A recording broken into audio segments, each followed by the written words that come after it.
Hello बच्चों, तो तैयार हो जाइए हमारा नया लेक्चर पढ़ने के लिए। आज हम पढ़ने जा रहे हैं लेसन 1 का लेक्चर नंबर 2। ठीक है, तो उसमें हम पढ़ेंगे प्रकाश का परावर्तन। जबकि इसके पहले जो लेक्चर हमारा था उसमें हमने प्रकाश के बारे में बताया था, प्रकाश के गुणों के बारे में बताया था, प्रकाश किरण क्या होती है, ये सब चीजें हमारी इसके पहले वाले लेक्चर में हो चुकी हैं। अगर आपने हमारा पहला वाला लेक्चर नहीं देखा है तो पहले वाला लेक्चर देख लीजिए, उसके बाद फिर दूसरा वाला लेक्चर देखिए। ठीक है, तो हेडिंग लगाइए और नोट्स बनाना शुरू कर दें। प्रकाश का परावर्तन यानी रिफ्लेक्शन ऑफ लाइट, ये क्या होता है? तो इसको हम इस प्रकार से समझेंगे कि जब कोई प्रकाश किसी चिकनी सतह पर, चिकनी सतह या चमकदार सतह, तो जैसे हम कोई दर्पण है, ठीक है ना, दर्पण एक चिकनी सतह माना जाता है। तो अगर दर्पण पर अगर कोई प्रकाश अगर डाला जाता है तो टकरा करके वापस लौटता है। तो ये जो वापस लौटने की जो घटना होती है इसी को हम कहते हैं प्रकाश का परावर्तन। ठीक है, तो परिभाषा इसकी क्या लिखेंगे? लिखिए जरा, जब प्रकाश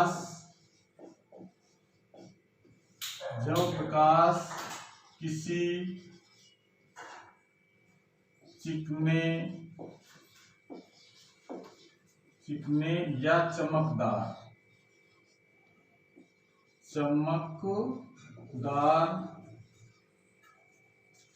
पृष्ठ से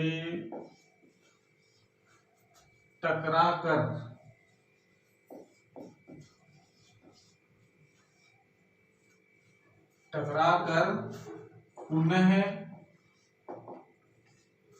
उसी माध्यम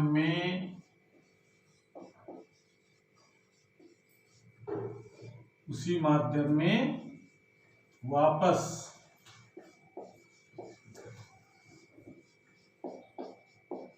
वापस लौट जाता है, तो प्रकाश की इस घटना को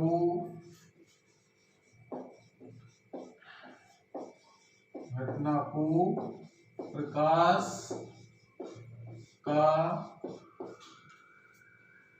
परावर्तन कहते हैं। प्रकाश का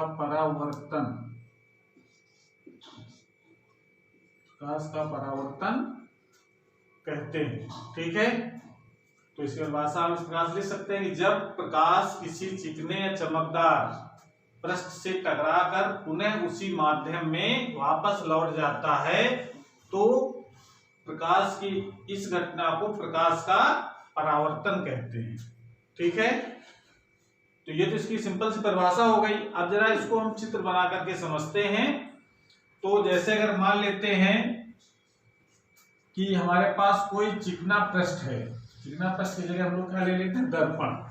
तो ये कोई समतल दर्पण है। दर्पण के बारे में हम लोग अगला लेक्चर पढ़ेंगे, इस दर्पण किसे कहते हैं और ये कितने प्रकार के होते हैं। तो अभी आप समझ लीजिए कि ये हमारे पास एक कोई दर्पण है और उस दर्पण को हम चित्र में दिखाते हैं तो यहाँ पीछे की तरफ ये एक हम पेंट लगा देते हैं जिससे प्रकाश दूसरी तरफ नहीं जा पाता है। ठीक है ना, और ऊपरी वाला पृष्ठ बिल्कुल चिकना होता है। कैसे दर्पण बनाया जाता है, दर्पण के बारे में डिटेल में हम लोग अगले लेक्चर में पढ़ेंगे। तो ये एक दर्पण हो गया और ये ऊपर वाली सतह हमारी चिकनी सतह है जिसको हम लोग परावर्तक पृष्ठ भी कहते हैं। ठीक है, तो अगर कोई प्रकाश किरण अगर ये आ रही है तो ये जो प्रकाश किरण इस परावर्तक पृष्ठ यानी चिकने पृष्ठ की ओर आती है, तो जो प्रकाश किरण परावर्तक पृष्ठ की तरफ आ रही है उसे हम लोग कहते हैं आपतित किरण। जो आपको नाम भी याद रखना है, कौन सी किरण हो गई? आपतित किरण। ठीक है, यानी कौन किसको कहेंगे आपतित किरण? जो किरण परावर्तक पृष्ठ की ओर आती है उसे हम आपतित किरण कहते हैं, ठीक है। और दूसरी, अब यहां से टकरा करके वापस लौटेगी, तो चूंकि ये हवा में आ रही थी और हवा वापस लौट गई, उसी माध्यम में लौट गई जिस माध्यम से आई थी, तो इसको हम लौटाल देंगे इस प्रकार से। ऐसे नहीं लौटेगी जैसे आई बिल्कुल टकरा करके वैसे ही लौट जाए, कब लौटेगी वैसे ही, इसको कंडीशन भी हम बताएंगे, ठीक है। तो ये वापस लौट गई इस तरीके से। तो कैसे लौटती है वापस, इसके एक परावर्तन के नियम है, तो उसको हम अभी पढ़ते हैं। पहले आप चित्र में समझ लें कि आपतित किरण क्या होती है, परावर्तित किरण क्या होती है, आपतन बिंब क्या होता है, अभिलंब क्या होता है, तो हमको ज्यादा से बढ़िया इसके जो नियम समझ में आएंगे, ठीक है। अब ये देखिए, जो टकरा करके वापस जो जाएगी किरण, उसको उसका नाम हम लोग रखते हैं परावर्तित किरण, परावर्तित किरण। जिस बिंदु पर ये किरण, आपतित वाली जो किरण है, टकराती है, उसे कहा जाता है, उस बिंदु को कहते हैं आपतन बिंदु, आपतन बिंदु।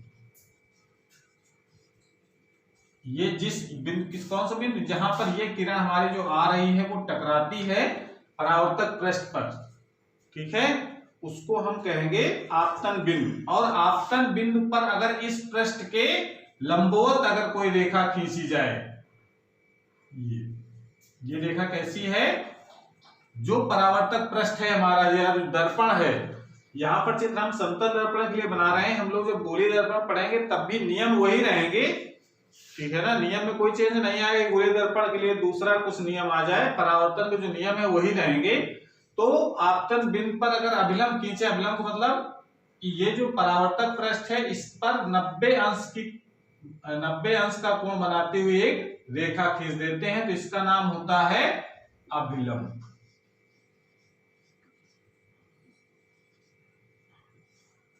ठीक है, ये अभिलंब हो गया।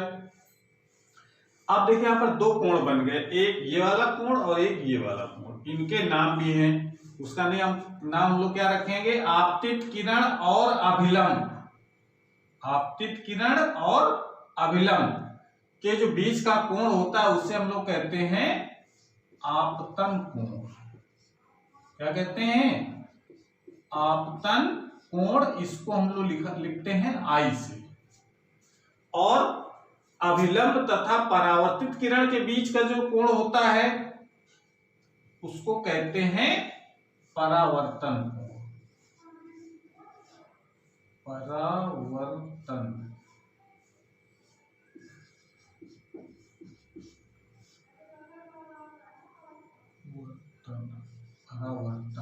परावर्तन कोण, इसको लिखते हैं आर से।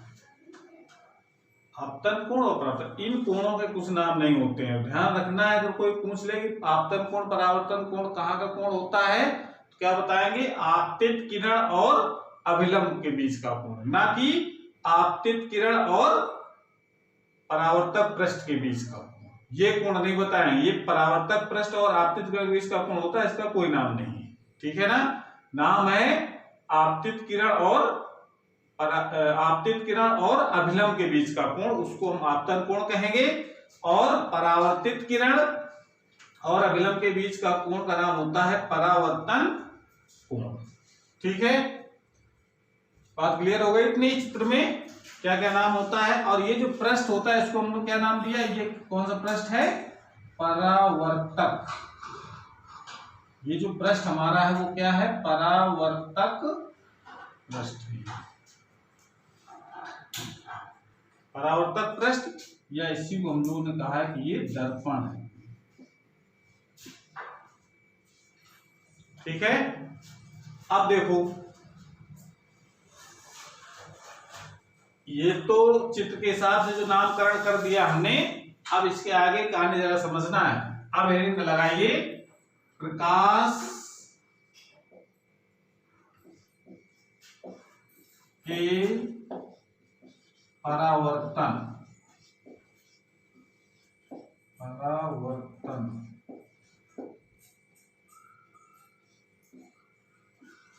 प्रकाश के परावर्तन के नियम, ठीक है, यानी इसको लिख सकते हैं लॉ ऑफ रिफ्लेक्शन।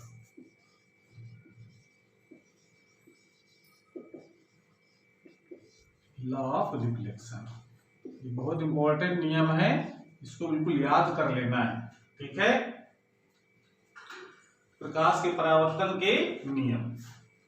अब जरा देखो, इसमें लिखते हैं हम लोग, इसके दो नियम हैं, तो इसके पहले लिखते हैं पहले हम लोग कि प्रकाश के परावर्तन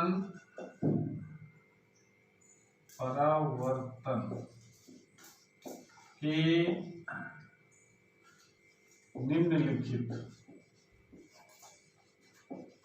निम्नलिखित दो नियम है। निम्नलिखित दो नियम है। नंबर 1, पहला नियम है आपतन कोण। किस या नियम कौन से नियम क्या बताते हैं कि कोई किरण किस नियम के तहत परावर्तित होती है। ऐसा नहीं कि जिधर माना उधर चली गई टकराने के बाद, ऐसा नहीं है। उस नियम है, उस नियम के तहत ही प्रकाश का परावर्तन होता है। तो पहला नियम कहता है हमारा कि आपतन कोण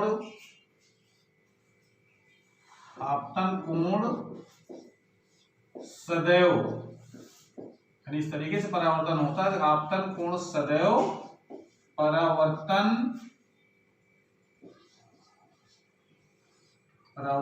कोण के बराबर होता है, ठीक है।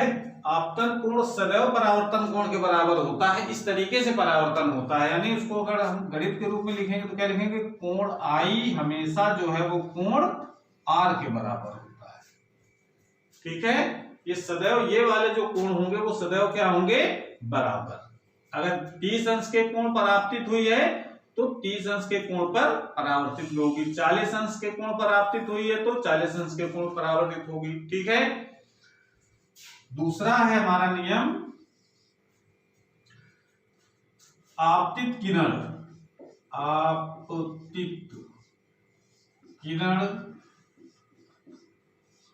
कामा परावर्तित किरण। परावर्तित किरण तथा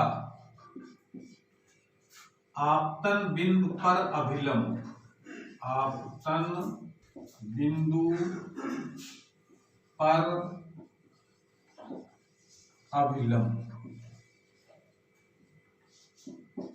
अभिलंब तीनों एक ही तल में होते हैं। ये इसका दूसरा नियम है कि आपतित किरण, परावर्तित किरण तथा आपतन बिंदु पर अभिलंब तीनों एक ही तल में होते हैं। यानी ये अगर तल पूरा अगर मान लेते हैं तो ये किरण भी उसी तल में होगी, ये किरण भी उसी तल में होगी, और ये वाला जो अभिलंब है वो भी एक ही तल पर होगा। यानी तल अगर ये मान लेते हैं तो इसी तले पर तीनों लाइनें होंगी। ऐसा नहीं है कि इधर चली जाए तो एक इधर चली जाए, ऐसा नहीं है, तल वही है, ठीक है। तो इसका मतलब ये दूसरा नियम ये कहता है कि आपतित किरण, परावर्तित किरण तथा आपतन बिंदु पर अभिलंब तीनों एक ही तल पर होते हैं, ठीक है। तो ये हमारे दो बहुत महत्वपूर्ण नियम हैं, इसको नोट कर लें। उसके बाद हम इसमें और थोड़ी सी महत्वपूर्ण चीजें बताएंगे इस नियम में, तो उसको नोट कर लें। पहले वीडियो को पॉज करके नोट कर लें।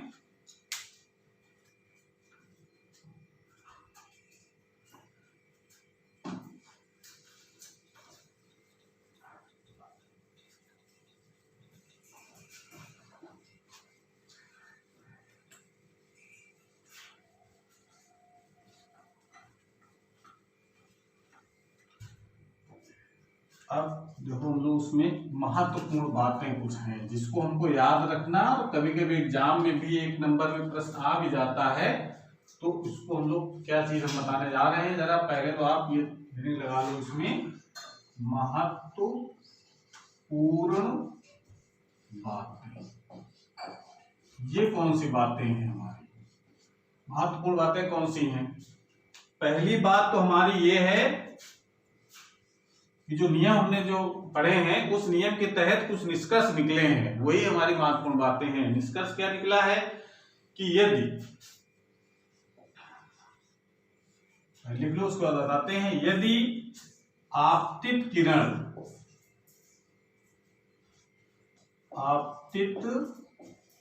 किरण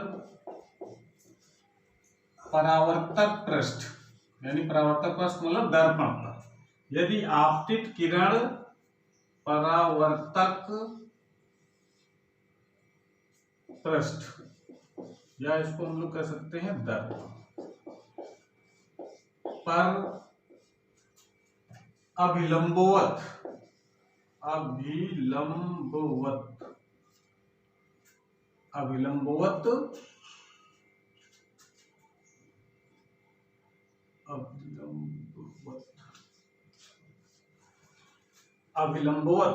आपतित होती है, आपतित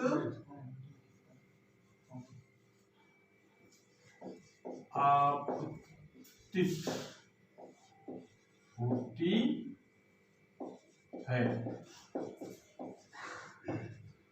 तो अगर अविलंबवत आपतित होगी, जब चित्र से अगर देख सकते हैं, अगर कोई प्रकाश किरण, ये हमारे पास दर्पण हो गया, और इस पर अगर कोई प्रकाश किरण बिल्कुल एकदम लंबवत गिर रही हो ऐसे, तब क्या होगा? तब उस समय क्या होगा? आपतन कोण का मान कितना होगा ये बताओ। अच्छा कितना होगा? 90 अंश? 90 अंश नहीं होगा, लंबवत गिरेगी तो आपतन कोण का मान 0 होगा। क्यों? क्योंकि अगर लंबवत गिर रही तो अभिलंब, जो हमने बताया कि आपतन कोण क्या होता है, आपतित किरण और अभिलंब के बीच का कोण होता है। तो आपतित किरण भी लंबवत गिर रही है और अभिलंब खींचेंगे तो वो भी इसी के ऊपर रहेगा, तो इसी के ऊपर अगर अभिलंब खींच दे तो अभिलंब चूंकि लंबवत खींचा जाता है तो ये भी लाइन इसी लाइन के ऊपर होगा ये, तो इसका मतलब है कि दोनों के बीच का कोण कितना हो जाएगा? 0 अंश। तो आप यहीं पर नोट कर सकते हैं इसको, यदि आपतित किरण परावर्तक पृष्ठ पर अभिलंबवत आपतित होती है तो आपतन कोण यानी I बराबर 0 तथा परावर्तन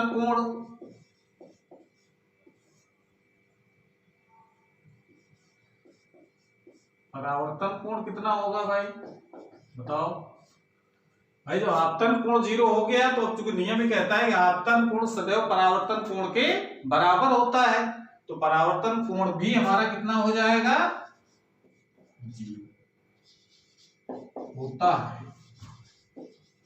यानी अगर अब 0 कब होगा? ये जो परावर्तित जो किरण इधर जा रही थी वो बिल्कुल एकदम अविलंबवत ही ऊपर तरफ जाएगी, तो आएगी उसी तरीके से और जाएगी भी उसी तरीके से, यानी उसी मार्ग से, जिस मार्ग से आएगी उसी मार्ग से जाएगी, तभी r का मान 0 होगा। क्योंकि r 0 तभी होगा जब ये किरण बिल्कुल इसके ऊपर हो जाए, तब r का मान 0 हो जाएगा। क्योंकि r जो होता है वो परावर्तन कोण है, और परावर्तन कोण जो होता है वो अभिलंब तथा परावर्तित किरण के बीच का कोण होता है। ठीक है, तो इससे निष्कर्ष क्या निकला? अर्थात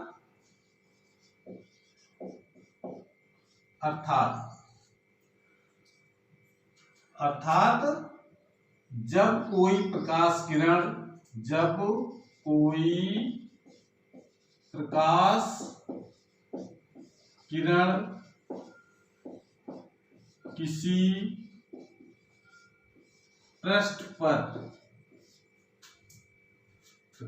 किसी पृष्ठ पर अभिलंबवत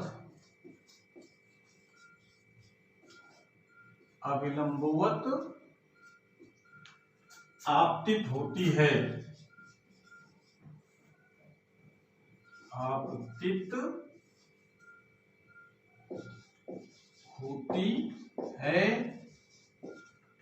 तो परावर्तन के पश्चात परावर्तन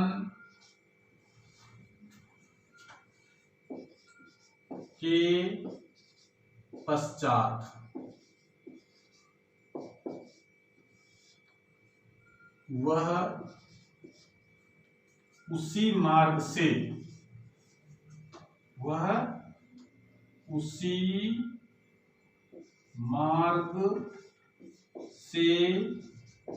वापस लौट जाती है।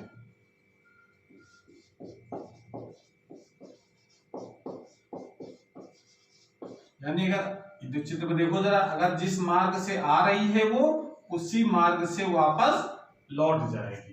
अर्थात जब कोई प्रकाश किरण किसी पृष्ठ पर अभिलंबवत आपतित होती है तो परावर्तन के पश्चात वह उसी मार्ग से वापस लौट जाएगी, यानी जिस मार्ग से आई थी उसी मार्ग से वापस लौट जाती है। ठीक है, तो ये निष्कर्ष निकलता है जो हमने परावर्तन के नियम पढ़े हैं उसकी सहायता से। ठीक है, दूसरी जो महत्वपूर्ण बात और है, इसको जरा लिख लो।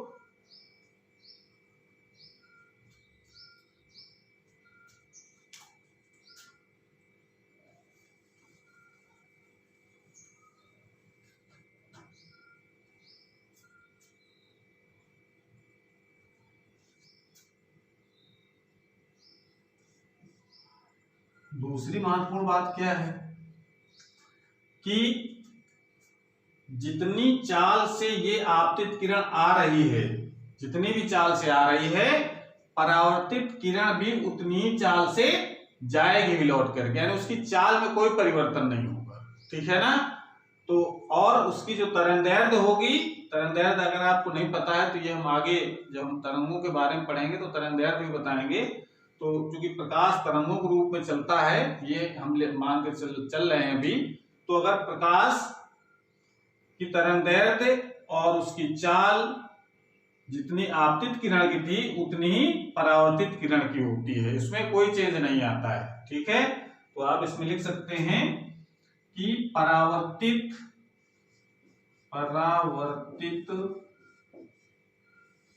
किरण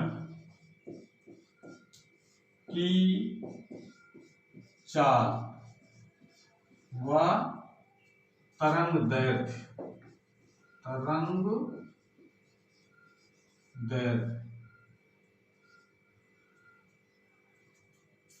तरंगदैर्ध्य को हम लोग लैम्डा से प्रदर्शित करते हैं, चाल को हम लोग लिखते हैं v से। तो परावर्तित किरण की चाल व तरंगदैर्ध्य आपतित किरण की चाल व तरंगदैर्ध्य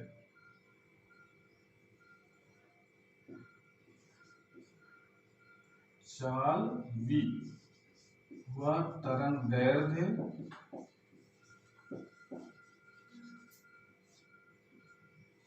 तरंगदैर्ध्य लैम्डा के बराबर होती है।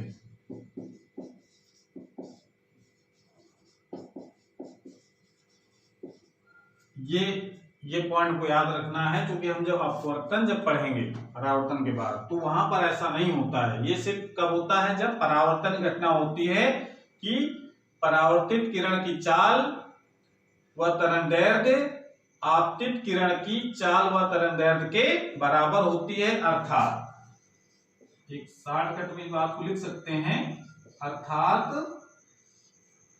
परावर्तित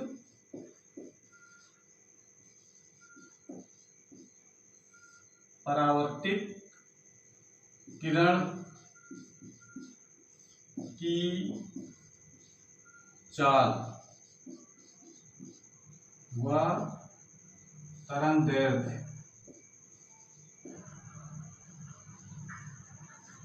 में कोई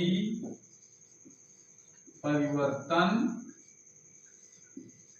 नहीं होता है। अर्थात परावर्तित किरण की चाल व तरंगदैर्घ्य में कोई परिवर्तन नहीं होता है कि जितनी चाल पहले थी टकराने से पहले उतनी ही चाल टकराने के बाद भी रहती है। ठीक है, तो इसको नोट कर लें, पूरा लेक्चर ध्यान से देख करके नोट्स बना लें। और अगर अभी तक अगर चैनल सब्सक्राइब नहीं किया है तो चैनल को सब्सक्राइब कर लें, जिससे हमारे नए वीडियो आपके मोबाइल पर सबसे पहले पहुंच जाए, उनका नोटिफिकेशन आपके पास जल्दी से पहुंच जाएगा। तो इसलिए जो है सब्सक्राइब जरूर करें, और अगर वीडियो हमारा अगर पसंद आया हो तो उसको लाइक भी करिए। आज की क्लास में हम लोग इतना ही पढ़ेंगे, शेष हम लोग अगली क्लास में